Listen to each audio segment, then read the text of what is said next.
this is an iHeart podcast. Guaranteed human. Friday. Kick off the Winter Olympics in style with the opening ceremony from Italy, featuring a special performance by Mariah Carey.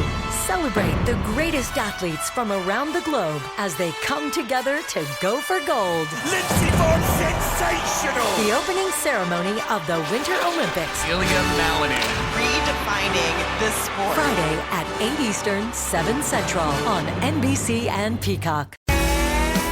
Body Bags with Joseph Scott Morgan. Darlington County, South Carolina. I think that most people would, particularly down here in the South, when you say Darlington, the first thing that pops to mind is that odd little racetrack that they have in Darlington, where NASCAR has been running for years and years and years.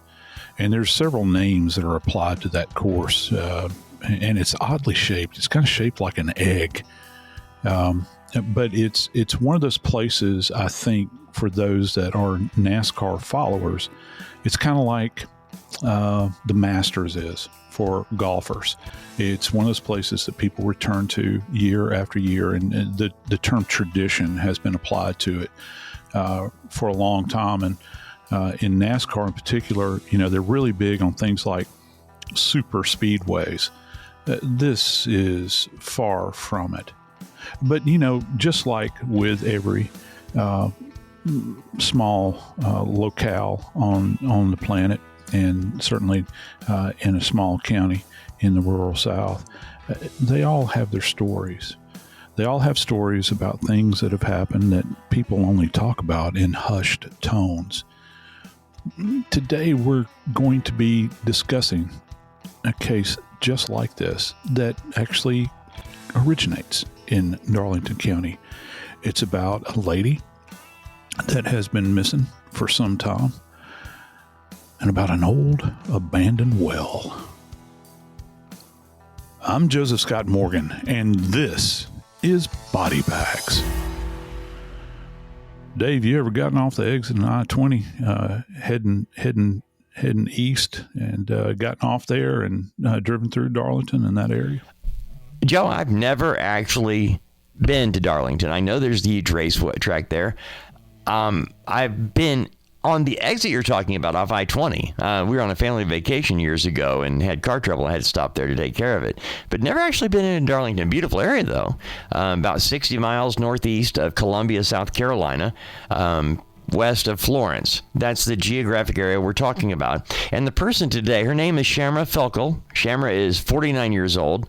She is one of these people that everybody loves. Everybody has something nice to say about her. Can't find anybody really to say anything bad about her. Not that you want to find that. But Shamra Felkel went missing just last time anybody remembers seeing her, around September the 25th. And one of the things I always find fascinating, Joe, is who reports the person missing. If they're involved in a romantic relationship with somebody, I expect that person to be the one to report them missing. No. Shamra Felkel's family and friends reported her missing. Her daughters, not Daniel Peel, her significant other in a romantic relationship. So that's where all of this starts, with them reporting her missing October 7th. It's been 2 weeks since they've last seen her. We need help, and that's where it begins. Yeah, you wonder, as they say in the South, where are the police? At this point in time, and that's something that has actually been stated by the family. Because the family felt as though that, and listen, I have yet to encounter a family that felt like that not enough manpower or not enough shoulders had been put to the stone, if you will, to move the case ahead. Because family always wants to take full advantage of every resource that's out there.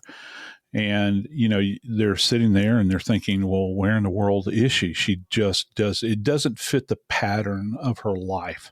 This is not something that you would commonly see her do, where she just kind of vanishes off the radar completely and you can't locate her anywhere whatsoever. And of course, listen, the longer something like this extends out, for a family, they're thinking the worst. The worst has occurred because it goes outside the boundaries of normal behavior for this person. Because most of us are kind of predictable, aren't we, Dave? I am. I can speak to myself. I know what I'm going to do every single day. I'm getting up at 5:30 in the morning, and Kimmy and I are going to go sit in our Meemaw and Papaw chairs, in the sunroom. I'm sorry, Gammy. She'll get upset if I call her Meemaw. Gammy and Papaw chairs. And I'm drinking my coffee and I'm not doing anything. It's the one time a day when my phone's not going off. I'm going to sit in my chair and I'm going to drink my coffee. Well, that's just kind of standard fare, isn't it? And all of us have patterns like this that we adhere to. And families have an innate ability to sense this because unlike the police, they look at it through a completely different lens. This is when Mama gets up. This is who she calls because there's certain people on her list that she may or may not call on a regular basis. There are those that that she's going to call like clockwork. I'm up, honey. I'm moving around, or this and that and the other. And when you start to break that norm, then families get really, really agitated very quickly because they don't feel like over a period of time that people are doing what they have to do. They don't. Their view is that the police don't share the same level of desperation that they share, Dave. I guess that is a fairly common theme where families believe that they're not being given the attention they need, that they're not being taken as seriously as they should because it's their loved one that's missing while police have multiple people that they're dealing with. Yeah, it is. And in the police, one of the big questions, if you finally do catch their eye with a case like this, and listen, police are called all the time. And I mean, all the time, so-and-so's missing. And after a period of time, I think that there's kind of this callus that's built up, not callousness, but there's a callus that's built up in the brains of the police where they say, okay, well, first off, is this person known to us? Has there ever been a domestic squabble? Is this somebody that, is legitimately missing, or do they just not want to be found? And there's a lot of cases, like that are floating around, out there. I think about this horrible case involving this young lady from Hawaii, now that, her father, God, oh my God, wound up taking his own life. Oh my gosh. And it's certainly something that just breaks the heart. When you think about this, and in that particular case, she wasn't missing at all. Well, she was missing. She's missing in the sense that her family missed her, but now they're saying that it was an intentional walk away. So those cases do actually exist, Dave. But this is, Miss Felkel is not. She's not some young co-ed. Okay. She's lived a life. She's lived a life here in this county, in Darlington County. She's got kinfolks that are everywhere. She's got daughters that love her and want to know what happened to her. It's not like she's flighty to the point where she's just going to hop in a car or get in a car with a stranger and just suddenly leave and start a new life. Her life was there. And the trick is, I think, probably is to get the police on board to help you out. But in this case, it wasn't the police that actually took the steps to locate this poor missing woman. It was actually family and friends.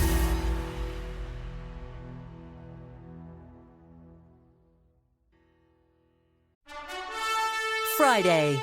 Kick off the Winter Olympics in style with the opening ceremony from Italy, featuring a special performance by Mariah Carey. Celebrate the greatest athletes from around the globe as they come together to go for gold. Lindsey Vonn, sensational! The opening ceremony of the Winter Olympics. Ilya Malinin. redefining the sport. Friday at 8 Eastern, 7 Central on NBC and Peacock.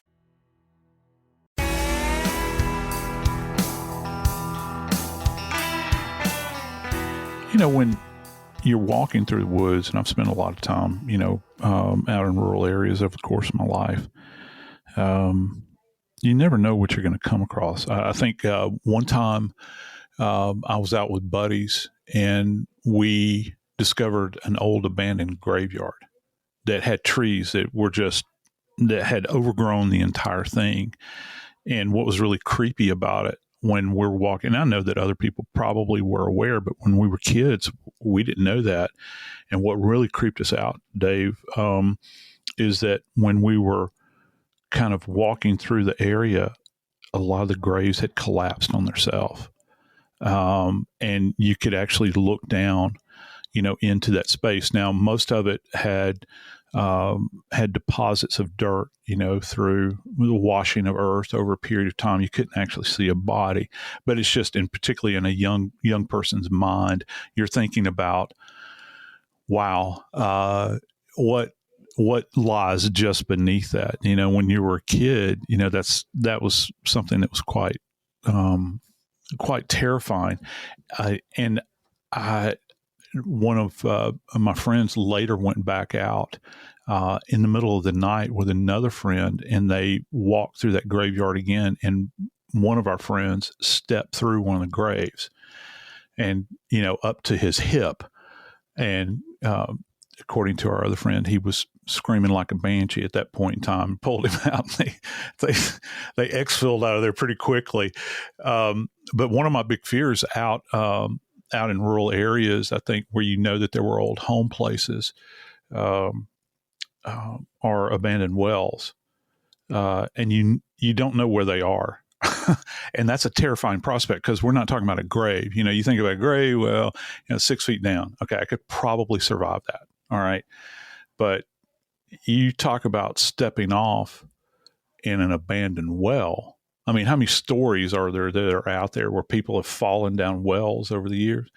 And dude, when you fall through maybe some kind of brittle covering on top of an old well, maybe plywood or something that was put there years and years ago and it's decayed, oh my Lord, you're talking about a fall, man. I mean, a long fall. And if you're out there by yourself, I hope you got your life in order, because it's going to be really hard to recover from this. And that's a terrifying. I don't walk around terrified, like that, but it's certainly something that's in the back of my mind. I'm a little freaking out over the abandoned cemetery. I've never really thought about that, oh, they're out there. Yeah. And they're out there. It's amazing how many families have had graveyards at old home places, and the home is gone now and the cemetery is there. Actually, it's not, just so folks know, there's a difference between a graveyard and a cemetery. A graveyard is associated with a church. A cemetery is like, I think it comes from the Greek. It's like a public sleeping place or something like that. And that's generally, cemeteries are associated with municipalities or governmental organizations, and graveyards are supposed to be on consecrated ground. And so, what has always, there's a church not too far from here, and I'm sure they're lovely people, but I've never been a fan of where the graveyard actually extends up to the front door of a church. There's just something about that when you step out of the front door of the church and you got to walk through the graves to get to the church. There's just something about that that's kind of creepy to me. But anyway, I digress. Yeah. Yeah. Well, I teach that actually in my clandestine graves class at JSU. And, yeah, there are. And that's the big thing, because with graveyards in particular, you've kind of got, if the church stays in place, now we've got a lot of churches that are shutting down, which is kind of fascinating. The church offers perpetual care. So if the church goes toes up, you're thinking, well, who's going to take care of the graves? And a lot of these graves go back, I don't know, some They might go back to colonial times or just after colonial times. These things need constant care. My family has got a graveyard in North Louisiana, and there too, I know we've got at least one Revolutionary War veteran that is buried in there. And Dave, if you put me in a car right now and try to get me to that location, I couldn't do it because it's in such an isolated area. I mean, it's very isolated. And this is a big, big graveyard. It's a family graveyard. So graveyard, I guess I'm kind of talking out of both sides of my mouth. The family plot, if you will, that's supposed to be taken care of by the family. Sometimes they go the way of the dodo bird, but you still got all these graves. And the same way with home places. There were no, back when people first settled locations, there were plats of land, but there were no codes or anything like that. People, hardscrabble people, build these structures to protect their family. And what do you have to have, Dave? Well, one of the basic components of living a life is to have access to water. And just below, well, I'll say just below, but in geologic terms, it is just below. If you're digging the well, it's not just below, it's really deep. But you have to get into that water table in order to draw water up. Now it's either in the old-fashioned style where you think about the traditional, Jack and Jill kind of well, this stone thing with a roof over it and all that stuff, and you're bringing up the water that way, or please don't go there. I hate snakes. Or you've got a pumping apparatus in the bottom that's going to draw that water up and it's going to supply. And most of the time you're getting into the water table at that point in time because there is a level beneath the land where beneath the surface that has a water table where there's accessible water down in that area. And that's, if you've never seen somebody that uses a divining rod, which is kind of a cool thing to see. My grandfather had a buddy of his that was a diviner that would go out and find water, and he found water. It's not like, and it's a weird thing, to really see. As they say down in Louisiana, I'm afraid he's going to put the gree on me. I don't know what forces he's talking to. So, I think about that. I think about, well, how do you know that the water can be sourced there? But many of these wells are abandoned. And the reason I'm talking about this is that in order for you to get rid of something in an old well, Dave, you have to know that the old well exists. And so if you're an investigator and an old well is involved, well, out of all the people in the world, who in the world is going to know that this big hole in the ground, which is, by the way, abandoned, who in the world is going to know that it's there, Dave? And for police, I think that that's a huge starting place. And I think that in the Felkel case, that is a huge starting place here.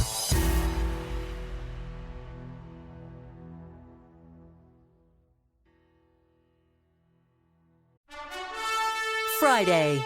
Kick off the Winter Olympics in style with the opening ceremony from Italy, featuring a special performance by Mariah Carey. Celebrate the greatest athletes from around the globe as they come together to go for gold. Lindsey Vonn, sensational! The opening ceremony of the Winter Olympics. Redefining the sport. Friday at 8 Eastern, 7 Central on NBC and Peacock.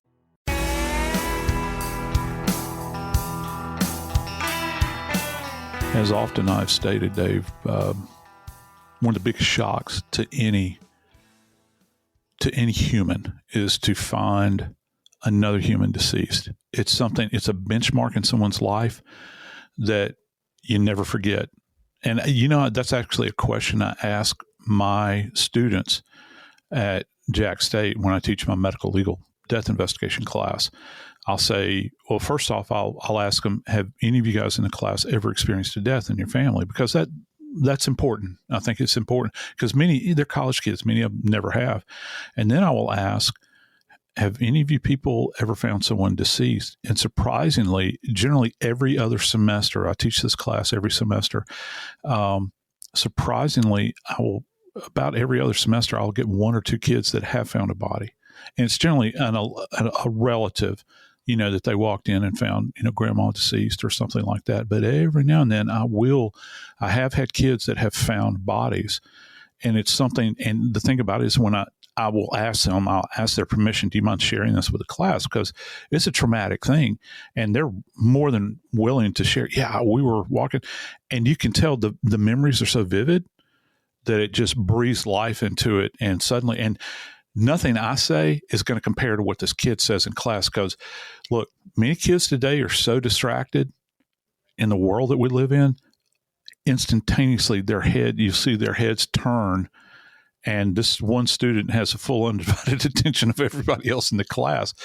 And it's impactful. It really is. So in this case, in Ms. Felkel's case, please tell me who precisely found her remains.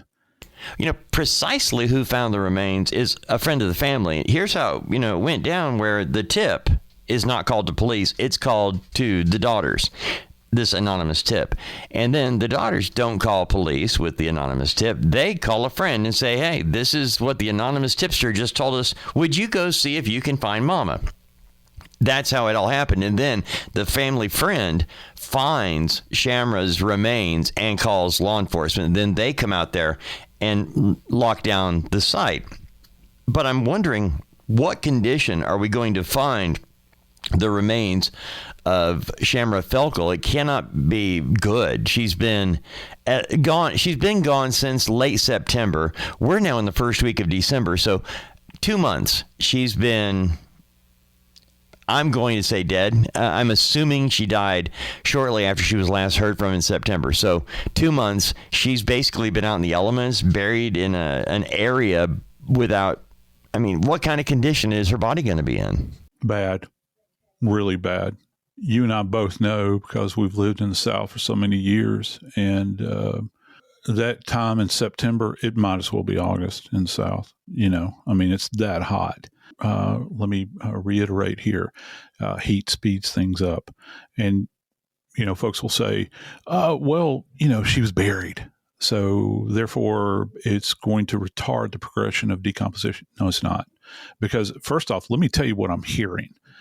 By virtue of the fact that this friend found the body, they found the body. That means if they found the body, and assuming they did no digging, whoever did this did a terrible job of trying to obscure the body. Dude, you got a hole. You've got a hole here, and this is the best you can do. And she's in this hollowed out space. If she's in a hollowed out space, does that, again, this goes back to, and this is something that crime scene investigators, and I would hope that they would have at least consulted a forensic anthropologist on this, because there's even, you can see strike marks on the walls of this thing if they use some kind of tool to open this thing up. And that would be very important here. Not to mention, since it's a decomposed body, you don't know what you're leaving behind. You don't know if it's completely contained. And every bit of evidence in a case like, because you have to, the one working assumption here, I think, is that we know that Miss Felkel didn't just lay down adjacent to this old abandoned well, curl up and die. That the probability of that is so far out there that actually happened. So this leads us to other things. Was she injured and she fell into this area? Probably not, because there's been some half-hearted effort to try to obscure her body. So that leads us to, did she go here, try to obscure her body and take her own life? Look, I've had a lot of cases over the course of my career, Dave, where people have gone into the woods and have taken their own lives. I've had people go up into deer stands and haven't been found for 2 years and have taken their own life. Those are the individuals that are set on taking their own life. They don't want to be stopped. But this doesn't sound like that. This sounds like somebody was purposed to sequester her body out of view. It's just they did a really crappy job. If you've got a civilian that's walking through there, and God bless this person for going out there, I'm not diminishing their efforts here, but they knew enough to go over to the old home place and kind of seek this out. You know what I really wonder here, Dave? I wonder if this was what sensory elements are involved here. Is this something that they visually saw, or is this something they smelled? Because it's going to be vile. It will be. And we don't know the extent to what kind of post-mortem condition the body was in. And of course, when I'm saying that, I'm thinking foxes, raccoons, possums, anything, hogs rooting around. There's a lot of hogs out in this area. You've got a lot of wild hogs. And so, you think about what condition was she in? Well, she appears to be intact to a certain degree in a postmortem sense, of course. Okay. And it's the dynamic of this thing is so very bizarre when compared to all other cases that you and I cover on body bags, Dave. This is kind of an outlier for us because, we have people that find bodies, but the fact that somebody took the lead on this that's non-law enforcement and went out and actually found a body that I think that probably most people believe this poor woman was deceased. Just think about that construct just in and of itself. That's quite fascinating. And then after the fact, after the body is found, I've got visions of police officers, with Darlington County Sheriff's Department, rushing to grab their keys and run for the door. Get me any information that you've gotten on this thing, because this has got, let's see, how can I say this politely?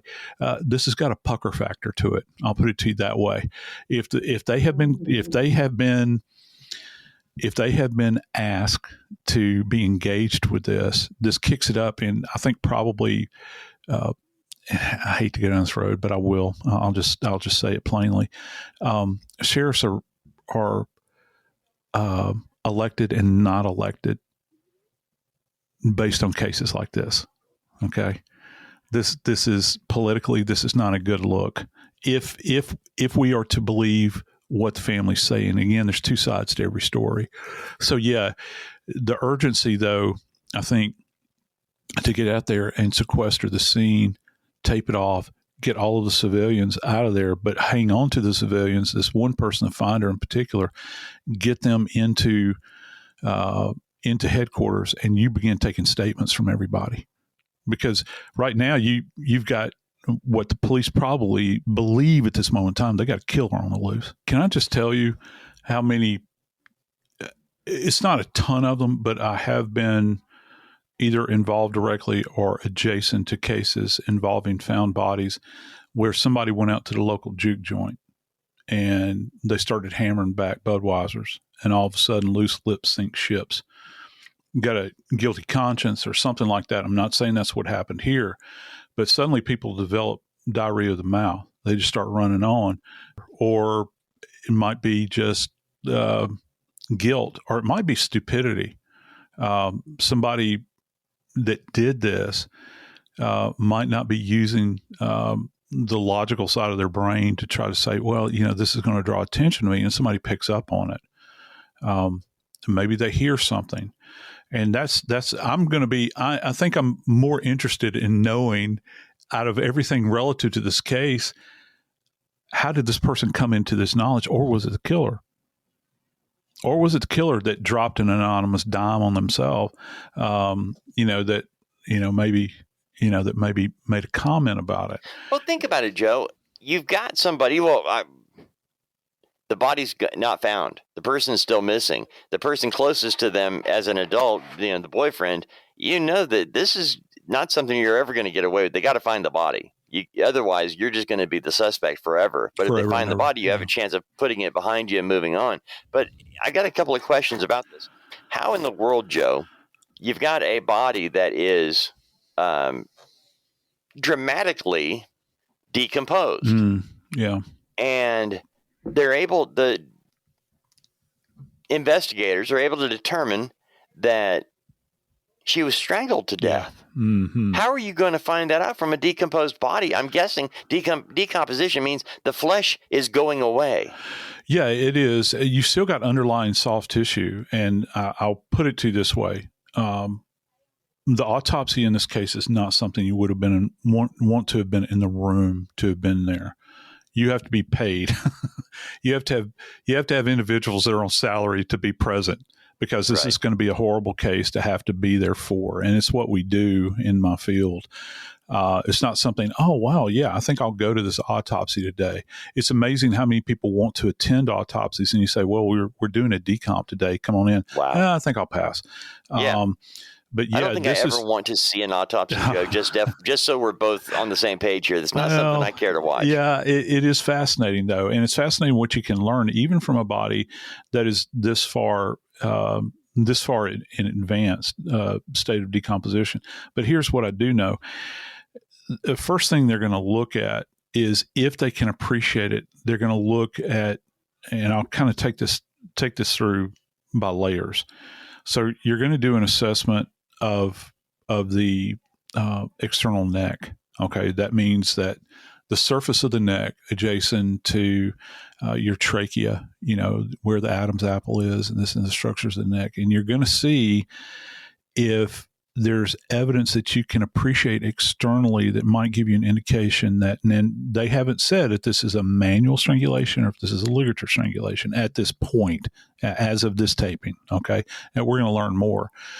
But with ligature, it'd be a lot simpler, because you can still see a furrow after this period of time. Okay, you could probably pick up on a furrow. It's going to be very narrow. It would be deep, dependent, and the depth of it's going to be dictated by the size of the ligature. So if you're talking about, like a piece of paracord, it's going to be rather shallow, or a piece of wire or something like that. Now, you're going to look and see if you can see that externally, and that's why you have to be very, very purposed in what you're doing here, and very careful, because this is, as foul as it is, it's very fragile. Okay, just imagine if you're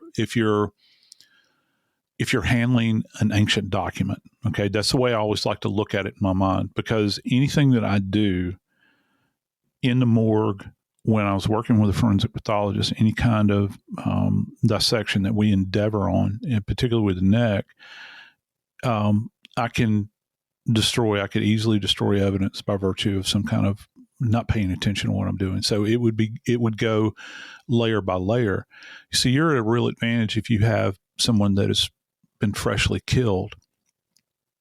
I'm not saying you're not careful with this cases, but this thing is on steroids at this point in time, the due care that you have to take. So after we get past that the external assessment, you're going to go down into the muscular structures. And I'm thinking primarily of what's referred to as the strap muscles. And yeah, it's spelled just like it sounds, a strap, like a strap that you have that ties something on. And they're kind of these diagonally oriented muscle structures that run across the surface of the trachea. You're going to look for focal areas of hemorrhage in there too. The trick is that there are changes that occur from a decompositional perspective, Dave, that will it will mask hemorrhage many times. So that's why there's a delineation that takes place. You have to look at this microscopically. So let's just say these strap muscles, they think maybe what they have is hemorrhage, but they're going to have to take a section of that. And when I say section, they'll take a pair of forceps or pickups, as they're called in the morgue, and scalpel, and they'll cut out that muscle, and then they'll save it, they'll preserve it, and they'll fix it in formalin, which is kind of a type of formaldehyde. And then they will take that and put it into a block of wax and cut it, and they'll put it on a microscopic slide. It'll be stained as well. And so at that level, you can kind of work out in your mind, is this something that is a post-mortem artifact? These changes that we're seeing, is this something that came about as a result of the decompositional process, or is this something that happened as an adjunct to manual strangulation or ligatory strangulation? Then, after you're done with that level, that's when you get into the structural assessment, where you're talking about the trachea. Well, what's trachea consist of?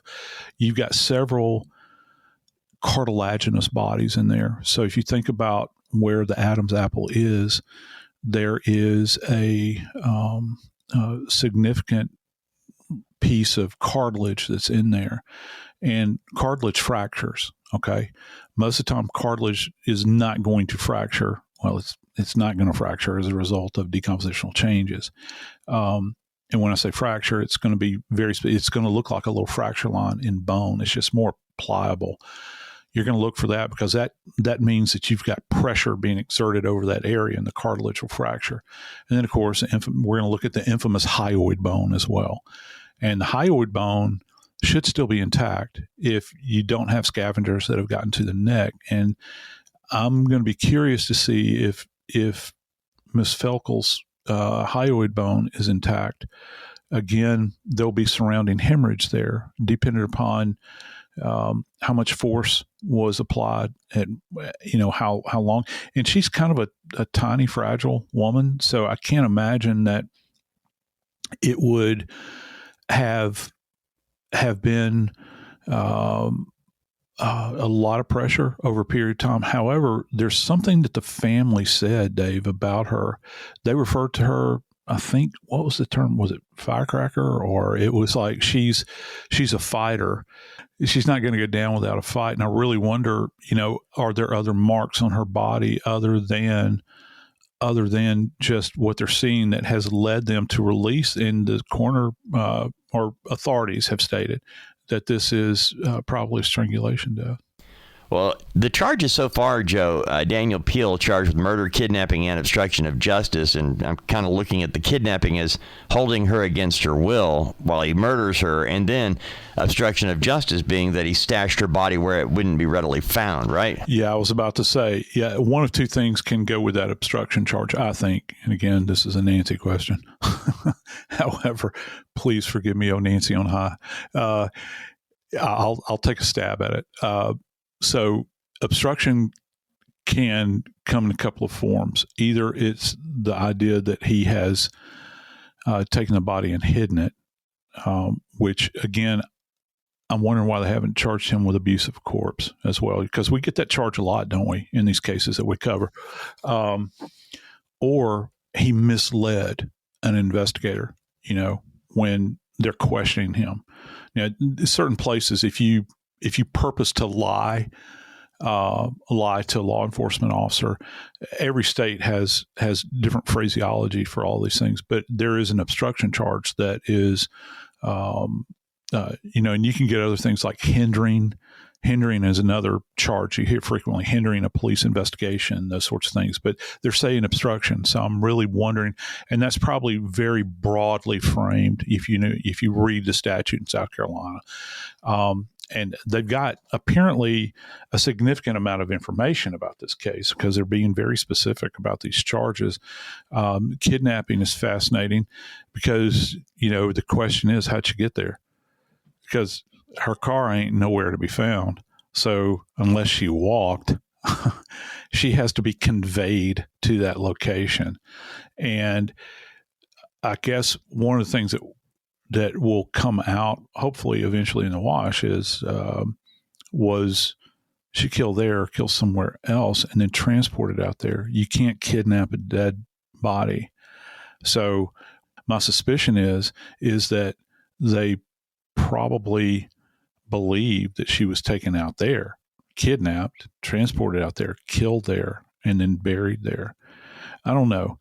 More remains to be seen in this case, but thankfully, the family has this one bit of information, a major bit of information as to where their mother and their friend is.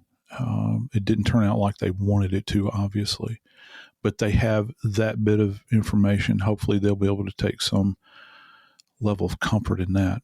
But we're going to follow up on this case and keep you abreast of all the developments as there has been an arrest affected. Mr. Peel is not convicted. He has not been tried. He's merely been charged. I'm Joseph Scott Morgan, and this is Body Bags.